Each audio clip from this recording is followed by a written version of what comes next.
goodness. What in a minute, I'm going to need about 30 minutes to lay down and take a nap. You always forget the lay down part. You're just going to go to sleep while you're walking. Yeah, you think so? Yeah. I'm going to lay down. I'll fall asleep over here at my desk. That's how it normally happens. Is it? Yes. Okay. Hi, honey. Hey. How you doing? I'm fine. How you doing? Doing pretty good. You ready to learn about the Bible? I am ready to learn about the Bible. All right. Well, we're diving head first into Ezra again. Well, we're starting in chapter 7. Whatever. Okay. So last time in Ezra, at least, of course, last week on the podcast, we covered the entirety of Malachi, which was a miner and a prophet who did some shady shit for God that he probably doesn't want people to know about, lest the authorities get involved. Just saying. Anyways, this time, this in Ezra last time, if you don't remember, the Israelites were like really confused as to whether or not they should be building a temple. One guy says, "Do the temple." Another guy says, "Don't do the temple. We're going to kill you all instead." And then he's like, "Oh, wait, hold on. I checked my notes. No, build the temple." And so they're just like, fuck all this shit. We're going to build the temple regardless. And so they kept on building the temple. And the current ruler at the time was Arty. And Arty was like, "Yeah, y'all do that. Go. Yeah, I decree it. And everybody do what they want and stuff." So that's what he had to say. Anyways, so this was happening, this next part's happening sometime after the minor prophet Malachi, and Arty still being the king of Persia, and apparently he had a really good relationship with Ezra, if you know what I mean. Wink, wink, nudge, nudge. What? That's not what we discussed. They probably touched dick tips, I'm just saying. Anyways, nothing wrong with that. I'm not shaming nobody. No. I mean, it's fine. They want to touch dick tips. I mean, doc, whatever. I don't care. Anyways, Arty then also wrote a letter of recommendation for Ezra. Apparently they had those things back then. I don't know if he was trying to get into like a really good school or what, but anyways, everyone, this is what Arty said in his letter of recommendation, is that everyone that wants to come back to Jerusalem could. Okay, so it wasn't actually like a college kind of situation, but just basically, hey, we won't kill you if you want to come back here. Come on back now. You hear? You hear? We got popsicles in the basement. What? Anyways, Arty then gave them, the Israelites, who were building the temple and everything like that, silver, gold, and a whole bunch of shit from the temple. Oh. Now, I can only surmise that Ezra is actually a Jedi, and he performed a Jedi mind trick on him, and he was like, "You will give us all the silver. You will give us all the gold. We want all that shit in the temple. You will do this." So Ezra's a Jedi. I bet y'all didn't know that there were Jedis in the Bible, but there are. And Arty said that anyone that doesn't follow Ezra's God's law will be killed, and that Ezra is responsible for telling everybody about God's law so that he can kill them if they choose not to follow it. It seems like a weird way to justify wholesale slaughter, but it wouldn't be the first time we get something weird in the Bible like that. But again, Arty doing this makes it seem like Ezra is a Jedi. You will force everybody to convert to my religion. And then Ezra was then very thankful for all the special treatment he's getting. And he got very full of himself. His ego grew 3 times that day. Oh, yeah? Yep. And then he called his bros up on his hand phone and told them to come home. And apparently they all celebrated and started packing up all 220 of their temple slaves, and then they prayed for safety and then counted all their booty. You know what my favorite part of that was? What? That you actually did the hand phone when you said hand phone. I'm authentic, if anything. I know it. And then the group of bros that Ezra knows, I didn't mean for that to rhyme, they all packed up and left for Jerusalem, which apparently took like 6 months or some shit. It took a long time for them to get to Jerusalem. I bet you if they didn't have to stop every Sunday and not move or work or anything like that, I bet you they would have gotten there sooner. But they had to make all them pee stops. Yeah. But anyways, God, know how they prayed for a protection spell? Well, God performed the protection spell on them, and so they were protected for the entire 6 months of their journey back to Jerusalem. I'm guessing while they were moving, they had a shield over them or something like that. I don't know. But God did a protection anti-hex spell that he cast, probably by jiggling the balls of a goat and then spreading blood all over them. And then he probably blew on them a little bit. And then he was like, protect. And yeah, it's the goat ball protection spell. This was not what we talked about. I mean, I'm just going, look, the Bible is not very descriptive, so I just have to do my best guess here. Okay. Yeah. Is that what you're doing? Yes. Oh, okay. And and they accounted for all of their offerings. They accounted for all of their offerings. I guess I don't know if they performed offerings on the way back. I mean, you would think that if it took them months, they had to do the monthly thing of like sacrificing goats and everything like that, and ripping out their testicles for God. So you gotta figure that probably ate up some time too. But they also kept very meticulous counts of their offerings for God. They did. That we did talk about that. 72 pairs of goat balls we did were not sacrificed. Didn't talk about that in order to have the protection spell. But do you think God just has to do the protection spell once, or is there like a certain amount of time until it expires, so he's got to like do it again? I mean, it probably expires. You would think so, but I'm just wondering if it expires whenever they reach their goal, or is it like a set amount of time? Like you get 72 hours before goats will fuck you up, kind of thing. I mean, I don't know. I feel like it can't be until they reach their goal, because then if he protects them until they reach their goal, what if they don't reach their goal for like a long time? Like 40 years? Or if they never reach their goal, then it's like your protection spell is good forever and you're just sick of these fucks being idiots. So you're like, just let them die already. But you can't, because your spell's I think it has to be like it'll time out. Like you get 72 hours and then God has to do it again. He probably just like sacrificed a whole bunch of goat balls and just protected them for like a 6-month time span. That way you didn't have to do it like every other day. You know how annoyed I would get being God, being like, okay, protection spell time. Gotta go get some balls. let me go and rip these nuts off. This is not at all what we discussed. But the Bible doesn't say that God didn't do that. So it does not say that God did not come to earth and rip off donkey balls. That's right. It does not say that.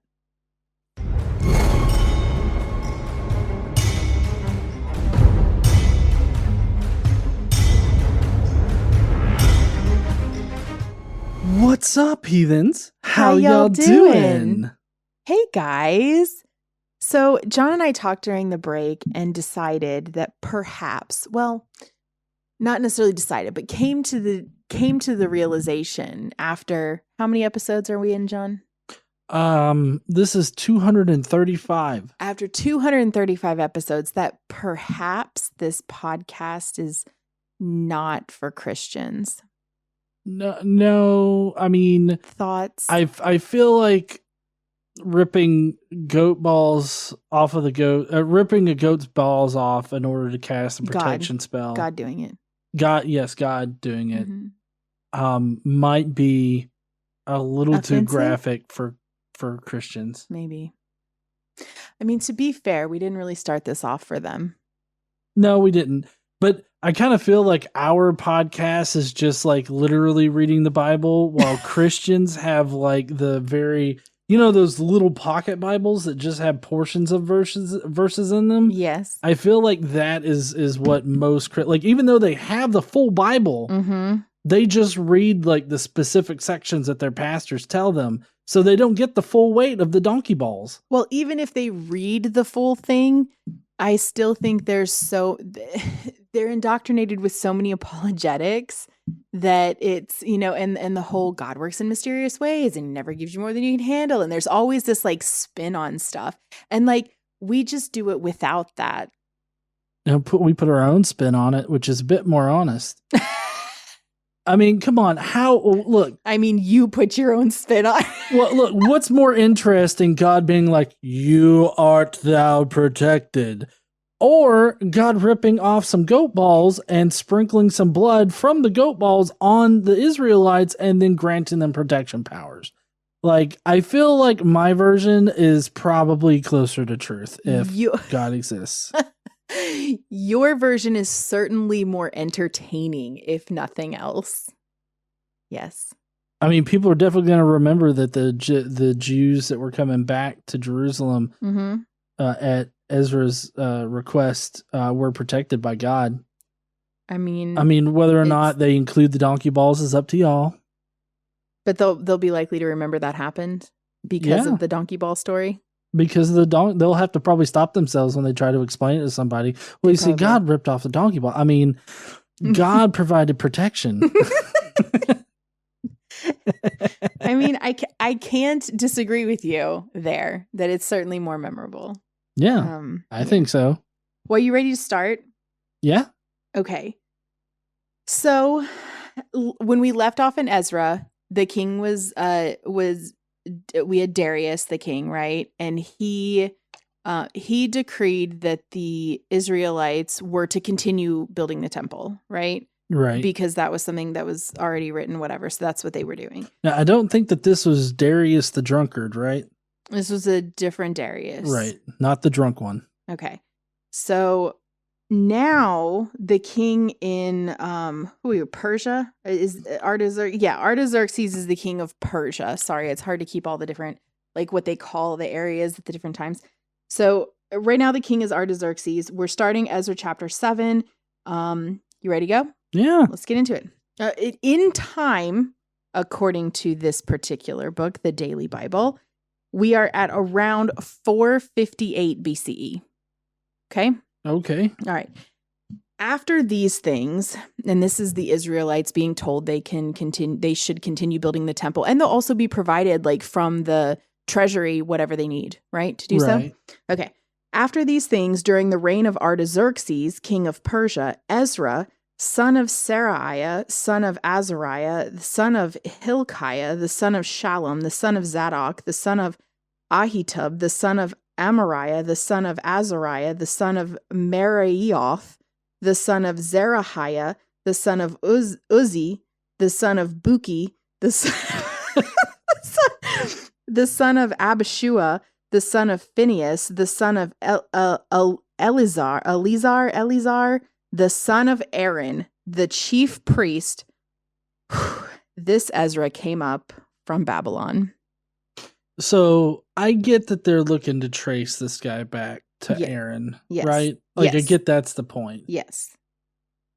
But, like, I mean, how many people out there introduce themselves like, hi, I'm John, son of Robert, son of, I think my great, I think his name was Angel, and then I don't know.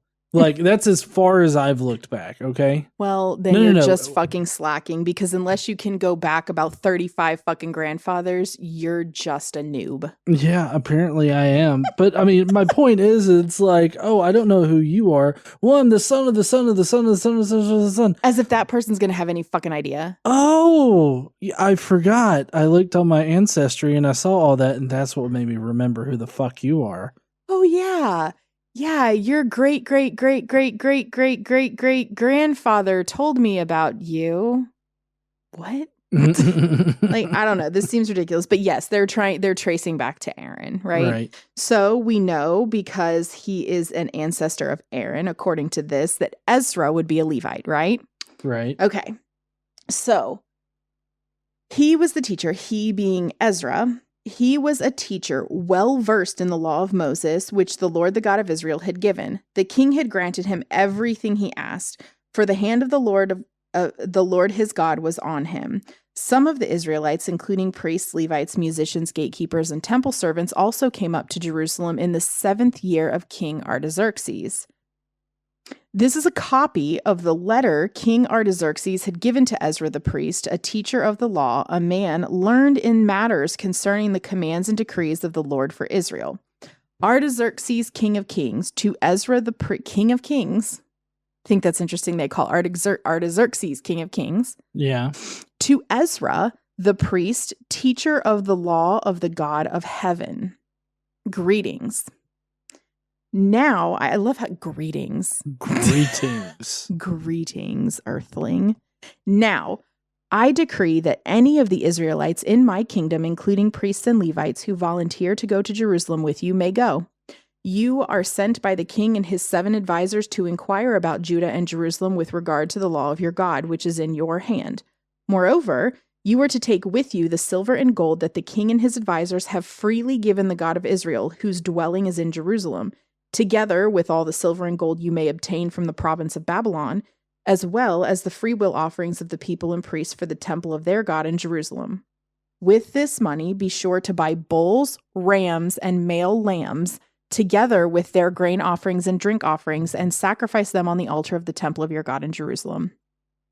You and your fellow Israelites may then do whatever seems best with the rest of the silver and gold in accordance with the will of your God. Deliver to the God of Jerusalem all the articles entrusted to you for worship in the temple of your God, and anything else needed for the temple of your God that you are responsible to supply. You may provide from the royal treasury. Okay.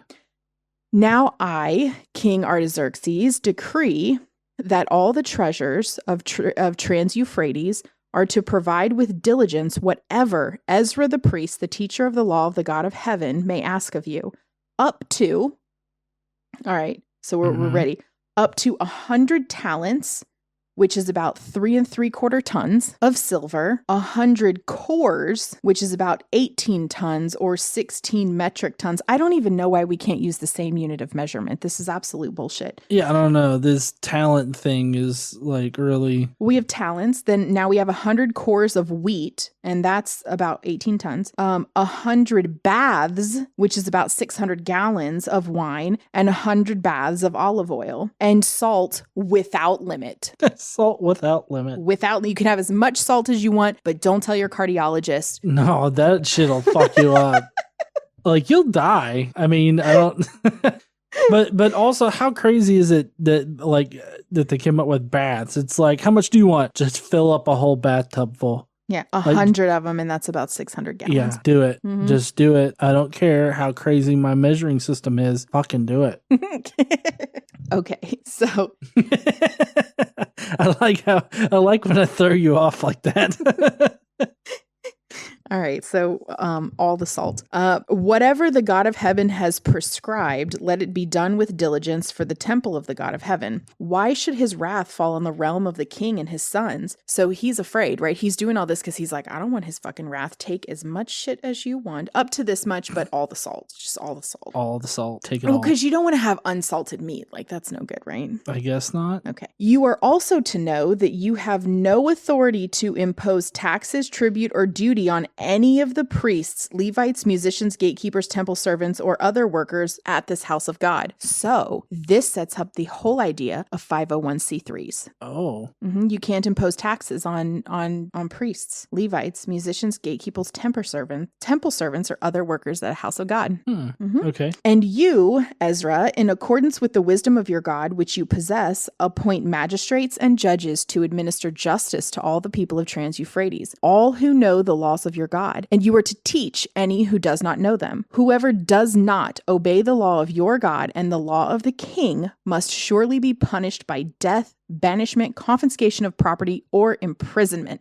So we've got ourselves a good old theocracy. Yay, theocracies. Yep. So Ezra's thankful for this, right? Of course, right? Why wouldn't he be? Praise be to the Lord, the God of our ancestors, who has put it into the king's heart to bring honor to the house of the Lord in Jerusalem in this way, and who has extended his good favor to me before the king and his advisors and all the king's powerful officials. Because the hand of the Lord my God was on me, I took courage and gathered leaders from Israel to go up with me. I assembled them at the canal that flows toward Ahava, and we camped there 3 days. When I checked among the people and the priests, I found no Levites there, so I summoned Eliezer, I don't know. Eliezer,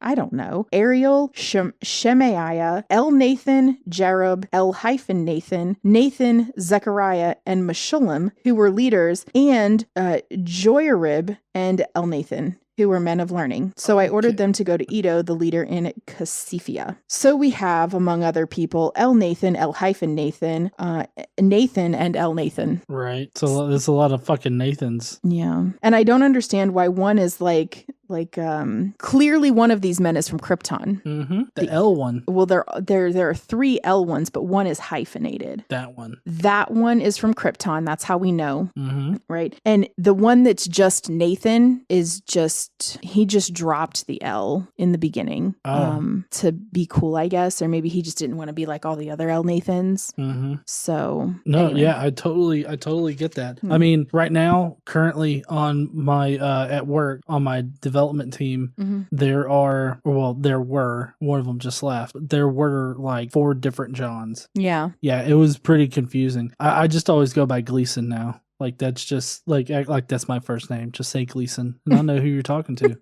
Makes it easier, right? Yeah, it does. Okay, so now we do have confirmation of a Kryptonian in the ancient Middle East. Mm-hmm. Mm-hmm. Okay.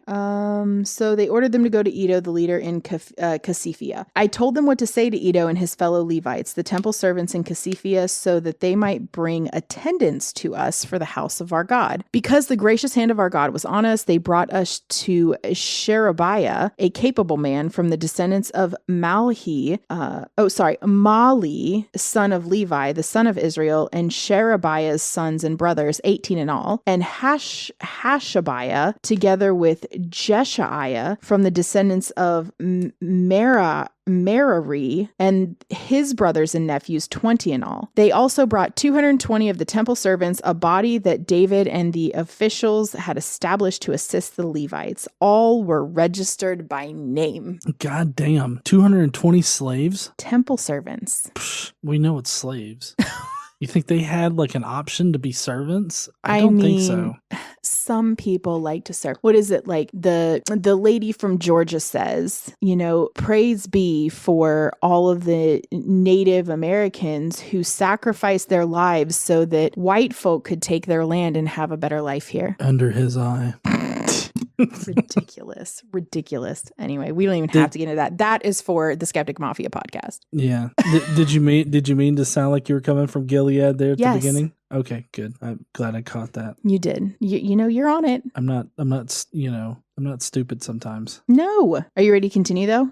Yeah. Okay, so we've got all of these temple servants, blah, blah, blah. Everybody's registered by name. And I definitely, a couple thousand years later have spot on pronounced all of them perfectly. I don't find any flaw in your pronunciation, honey. Sure. You're good. I know. There, by the Ahava Canal, I proclaimed a fast so that we might humble ourselves before our God and ask him for a safe journey for us and our children with all our possessions. I was ashamed to ask the king for soldiers and horsemen to protect us from enemies on the road, because we had told the king that the gracious hand of our God is on everyone who looks to him, but his great anger is against all who forsake him. So he obviously couldn't ask for protection because he says, my God protects me. So right. So we fasted and petitioned our God about this, and he answered our prayer. Oh, really? He did. He probably tossed those goat testicles at him and was like, you're protected. Then I set apart 12 of the leading priests, namely Sherebiah, Hashabiah, and 10 of their brothers. Oh, that was easier than I thought. And I weighed out to them the offering of silver and gold and the articles that the king, his advisors, his officials, and all Israel present there had donated for the house of our God. I weighed out to them 650 talents of silver, that's 24 tons. Silver articles weighing 100 talents, which is 3 3/4 tons, 100 talents of gold, 20 bowls of gold valued at 1,000 derricks. What the fuck is a derrick? Derrick be fucking expensive is what he is. Damn, Derrick. What the fuck do you want for dinner? Apparently, a derrick valued at 1,000 derricks, that is about 19 pounds or 8.4 kilograms. So it's not even like a monetary value. It's like a weight. Oh. Anyway, also 2 fine articles of polished bronze as precious as gold. So they have like all these fucking metric tons of shit and then 2 fine articles of bronze. Yep. Okay. I said to them, you, as well as these articles, are consecrated to the Lord. The silver and the gold are a free will offering to the Lord, the God of your ancestors. Guard them carefully until you weigh them out in the chamber of the house of the Lord in Jerusalem before the leading priests and the Levites and the family heads of Israel. So they had to count it all before, and then they have to count it all when they get back, obviously, to make sure that no one stole shit on the way, right? Right. Then the priests and the Levites received the silver and gold and the sacred articles that had been weighed out to be taken to the house of our God in Jerusalem. On the 12th day of the first month, we set out from the Ahava Canal to go to Jerusalem. The hand of our God was on us, and he protected us from enemies and bandits along the way. So we arrived in Jerusalem, where we rested 3 days. Ezra arrived in Jerusalem in the 5th month of the 7th year of the king. He had begun his journey from Babylon on the 1st day of the 1st month, and he arrived in Jerusalem on the 1st day of the 5th month, for the gracious hand of his God was on him. For Ezra had devoted himself to the study and observance of the law of the Lord and to teaching its decrees and laws in Israel. So it took him 4 months to get from Babylon to Jerusalem. Right. Okay. So not 6, but got it. Well, in this case, yes, 4 months. Okay. So we're going to just try to power through this part. This is the beginning of Ezra chapter 8. Chapter 8, verses 1 through 14 it's a listing of the family heads and those that registered with them that came up with Ezra from Babylon during the reign of Artaxerxes. Okay? Are you ready? Of the descendants of Phinehas, Gershon. Of the descendants of Ithamar, Daniel. That's easy. Of the descendants of David, Hattush. Of the descendants of Shechaniah. Of the descendants of Parosh, Zechariah, and with him registered 150 men. Yes. Of the descendants of Pahath Moab, oh Jesus, Elihone. Elihone. I'm not even kidding. You ready for this? I'm going to spell it. Eliehoenai. There are more vowels in this word than should be legal. Son of Zerahiah, and with him 200 men. The descendants of Zatu, Shechaniah, son of Jehaziel, and with him 300 men. The descendants of Adin, Ebed, son of Jonathan, and with him 50 men. Of the descendants of Elam, Jeshaiah, son of Athaliah, and with him 70 men. Of the descendants, Shephatiah, Zebediah, son of Michael, and with him 80 men. Of the descendants of Joab, Obadiah, son of Jehiel, and with him 218 men. Of the descendants of Bani, Shelomith, son of Joseph, and with him 160 men. Of the descendants of Bebai? Baber? It's Baber. No, just go with Baber. Say it's Baber. Bebai. Zechariah, son of Beber. And with him 28 men. Of the descendants of Azgad, Johanan, son of Hakatan, and with him 110 men. Of the descendants of Adonikam, the last ones, whose names were Eliphalet, Jewel, and Jewel, like the singer? Damn, I didn't know that Jewel was in this. I said it weird, but like Jeuel. I don't know the phonetics of E-U-E. I don't know how to make that sound with my mouth. And Shemaiah, and with them 60 men, last one. And the descendants of Bigvai, Uthai, and Zachar, and with them 70 men. Okay. Whew, I need a nap. Yeah. Okay. Now we're done with that. I'm so sorry, but I hope that entertained you. It did not entertain me. It gave me palpitation. I mean, I was just waiting for what was going to come next. Yeah, I know. All right. So on the 4th day in the house of our God, we weighed out the silver and the gold and the sacred articles into the hands of Meremoth, son of Uriah the priest. Eleazar, son of Phinehas, was with him, and so were the Levites, Jozabad, son of Jeshua, and Noadiah, son of Binnui, I guess. Everything was accounted for by number and weight, and the entire weight was recorded at that time. Then the exiles who had returned from captivity sacrificed burnt offerings to the God of Israel. 12 bulls for all Israel, right? 1 for each of the tribes. Yeah. 96 rams, 77 male lambs, and as a sin offering, 12 male goats. All this was a burnt offering to the Lord. They also delivered the king's orders to the royal satraps and to the governors of Trans-Euphrates, who then gave assistance to the people into the house of God. So the orders were everybody had to learn about the laws of Moses, right? Right. Them's is the rules now. Yeah, if you don't follow them, we'll kill you. Yeah. Just like, oh, wait, we're not on the Skeptic Mafia. We're not talking about Republicans now because that's what they're saying now. If you don't follow our God, we're going to kill you. Yeah. Y'all tune in for the Skeptic Mafia podcast. It'll be interesting. And if you are not a member, I'm so sorry you don't get access to the Skeptic Mafia podcast, but you could become a member and then you would have the Skeptic Mafia podcast and you can listen to me bitch for an hour, which is super fun for everybody, I guess, except for me. Sorry, honey. That's all for this week. Oh, okay. Yeah, it wasn't that long, but it felt like a long time as I was going through those names, I'll be honest. Yeah, I'm so glad I didn't seriously interrupt the flow of thought there at the very end. Yeah. I'm glad I came in at the very end, was like, oh, wait, religious right? What? Yeah, okay, so next week we're going to continue on in Ezra. We're going to talk about a significant problem in the area at the time, all right, in Israel. Are you ready? Okay. Intermarriage. Oh, no. Yes, it's a problem. It's disastrous results come from this, right? Right. And so Ezra has to take immediate and drastic steps to remedy this particular problem. So we're going to talk about that. Ezra is going to pray about it, and you know, there are going to be some people who have some suggestions. There's going to be an assembly. There will be a plan for resolution, and we're going to have some court cases. We're going to have some like Johnny Depp, Amber Heard shit going on next week, and there's going to be a list of guilty people, right? Wait, someone's going to shit in someone's bed?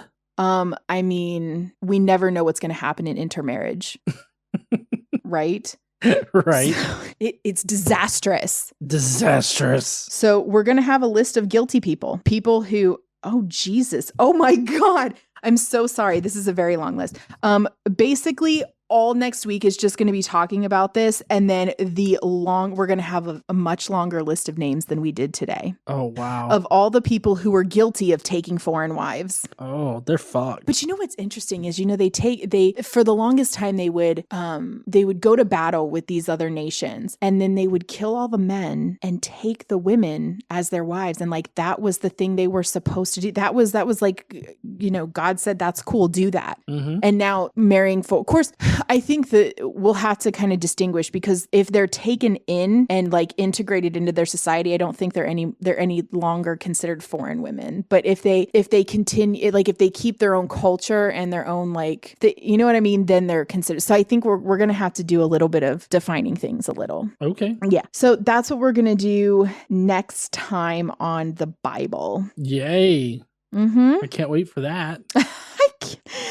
If you want to hear me butcher more Hebrew names, tune in next week. I mean, I don't know about everybody else, but I do. Yeah. I'm so glad you enjoy it. I mean, I just love hearing the names, and not you struggle over them, but like just the names. Cause like we had Justin Bieber pop up today. Jewel showed up. I mean, shit. There are just so many vowels, like vowels in order that don't make sounds that my brain knows. I need to learn Hebrew. You know what I need to, Dr. Josh, we need to talk to Josh, because I think he's going to be doing a Hebrew class, right? He talked about doing a Hebrew class. I wonder if he's going to be doing that this summer. He talked about it. We'll see. We'll find out if Dr. Josh is doing a Hebrew class. If Dr. Josh does a Hebrew class, your trusty friend over there, GE, and I will be in his Hebrew class to learn Hebrew. Yeah, so we can speak and read Hebrew, because it's so widely used now.